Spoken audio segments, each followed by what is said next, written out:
As a 12-year-old kid, I started to develop some very significant vision problems. I wound up falling repeatedly, and I had 3 fractures. The third was a boxer's break on my left hand, index finger. The orthopedist, as a joking with my dad, said, what's wrong with this kid? We need to get his eyes checked.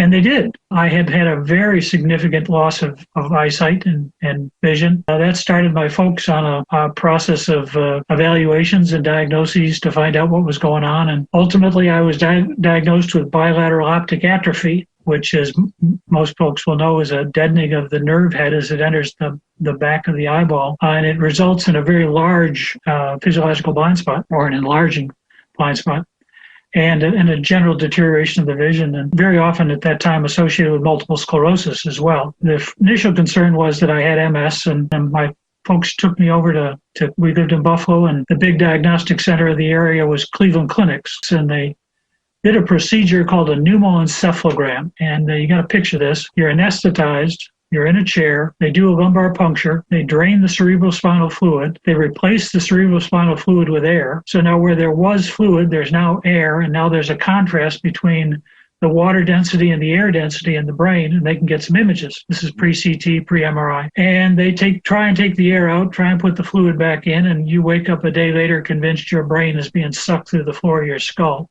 And it was a brutal test. They concluded that I had optic atrophy. Prognosis was progressive deterioration, ultimate blindness, and my folks were advised they better get me into Braille school. This was July 4th weekend, 1964. We were in Cleveland, and we came back to Buffalo, and my father had for years seen a chiropractor in a little town on Lake Erie on the Canadian side called Port Colborne. And I happened to go with him, and he had missed several appointments. And the chiropractor, Dr. Kassan, asked my dad, said, "Where you been?" And my dad filled him in a little bit, and we happened to be the last patients of the day. And he said, "Well, tell me some more about it." And we sat down, and I'll never forget it. I can close my eyes, and I am 12 years old. I'm sitting in those Naugahyde 6 waiting room chairs on the 2nd story over Pagetto's Meat Market in Port Colborne. Dr. Kassan's in one chair, my dad's in another, and they're talking about what the findings were in Cleveland. And my dad had a 10th grade education, very smart man, but he wasn't well educated, and he was intimidated by people that were. And he talked to Dr. Kassan about what he was told, and I remember him sitting there, Dr. Kassan sitting there with a Gray's, a Guyton's, and a Boyd's, trying to explain to my dad what bilateral optic atrophy of idiopathic origin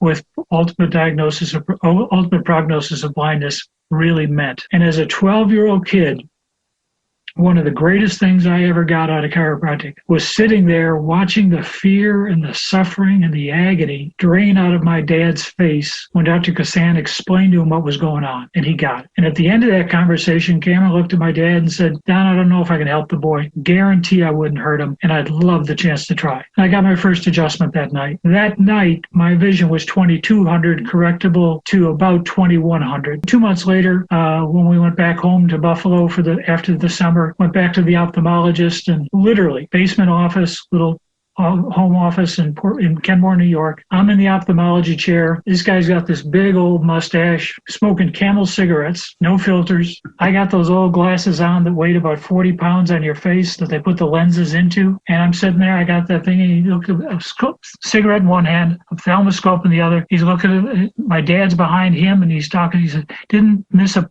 beat, didn't miss a puff." He says, "This is a goddamn miracle." My dad didn't say anything. He said, "Well, what did you do to this boy?" He said, "We took him to a chiropractor."